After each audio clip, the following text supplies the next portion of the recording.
Mr. Scalise. Thank you, Mr. Chairman, and I want to thank you for holding today's hearing. Each of us has felt the renewed freedom, and we enjoy seeing the smiles of our friends and neighbors again this past week as mask mandates have been dropped. Masks are flying off the faces of Americans faster than liberals in Washington spend $1 trillion. That is a great thing to see. Those of us on the Select Subcommittee on the coronavirus crisis have a duty and a responsibility to help educate our colleagues, our constituents, the media, and leaders in education and business about how we got here. We have had a spirited debate about the effectiveness of lockdowns. Let's set that aside for today, and God willing, leave that debate in the rearview mirror, where history will ultimately pass their judgment. But every one of us on this subcommittee should look our colleagues in the eye and say that there is bipartisan agreement on this subcommittee that it was the vaccine that ended this pandemic. So how did we get to this point where America created the fastest vaccine in human history and produced, manufactured, and distributed enough vaccine to give a shot to every American who wants one? The story begins over 30 years ago, when the U.S. Trade Representative began negotiating international trade agreements in earnest. On a bipartisan basis for 3 decades, USTR made protections of U.S. intellectual property a cornerstone of those agreements.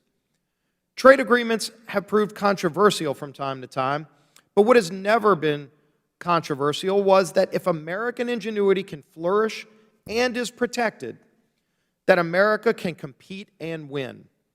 And over that period, American pharmaceutical companies led the world in both research and development and the introduction of new life-saving drugs. About 25 years ago, after Republicans took back the majority for the first time since 1955, Congress decided to make a major push on biomedical research.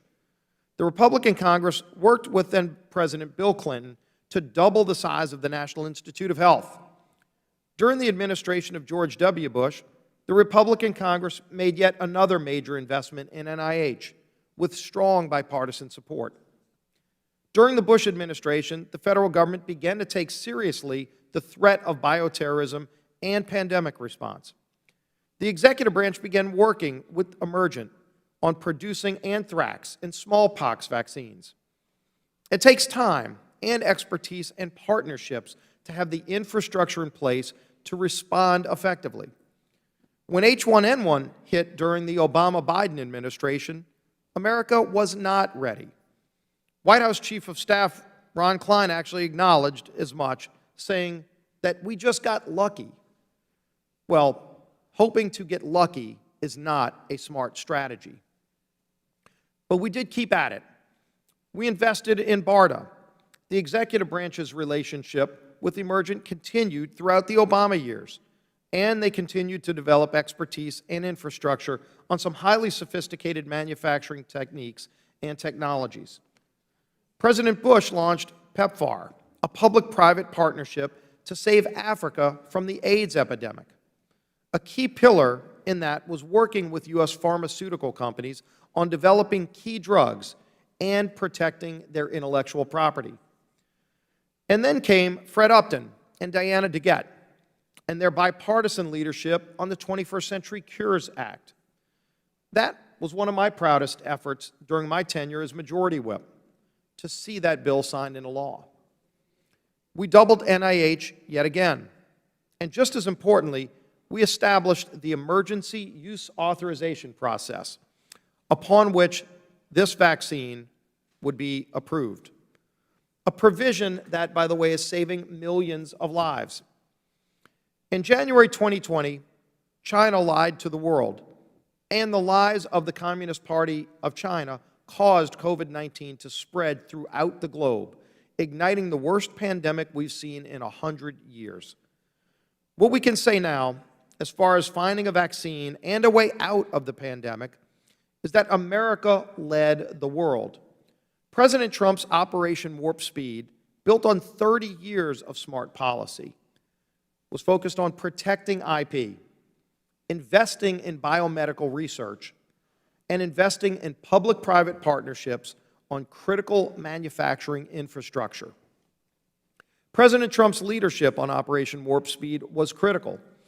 Importantly, OWS leveraged work going back over 2 administrations, Republican and Democrat, to partner with companies like Emergent to begin the manufacturing process before the vaccines were even approved.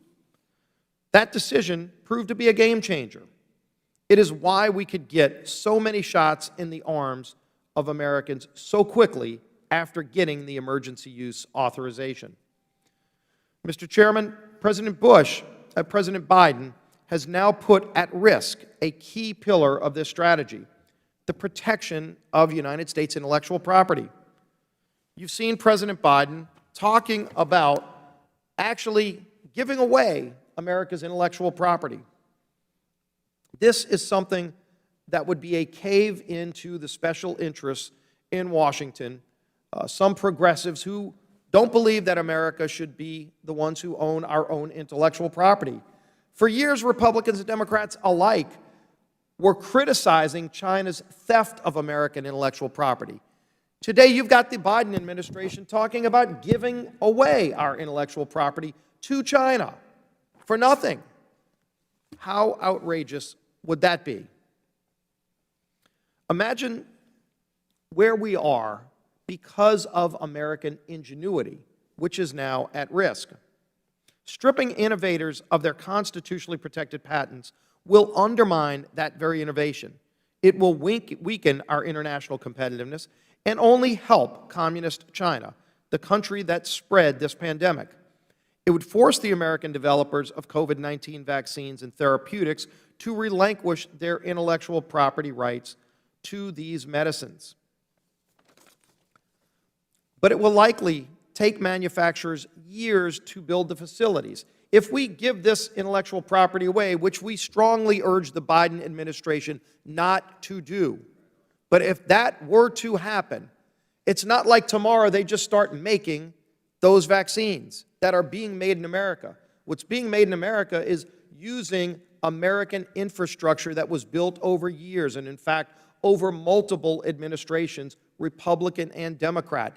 That ability does not exist today in China. If we give away the technology, we lose the technology, but China would not be able to safely and effectively mass produce those drugs for years.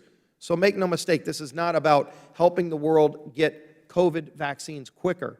It's about undermining American ingenuity and intellectual property. Today's hearing underscores that critical point. The federal government has worked with Emergent over Democrat and Republican administrations on complicated, sensitive biomedical manufacturing infrastructure. And yet the majority feels they need to undermine confidence in the drugs that they produce. Does anyone believe that handing over U.S. intellectual property to a startup in a far less developed country is going to quickly yield actual safe and effective shots in the arm? Of course it will not. President Biden is destroying 30 years of successful bipartisan policy. And for what? His plan won't even work. Why don't we protect American intellectual property, contract with U.S. manufacturers, and help distribute the vaccine to countries who are in need? It is a quicker and a smarter strategy. There would be more shots given, and we wouldn't have to kneecap our future pandemic responses to do it. Instead of putting shots in arms, the Biden administration is putting U.S. IP in China's hands. That is insane. With that, Mr. Chairman, I yield 2 minutes to the gentlelady from Iowa.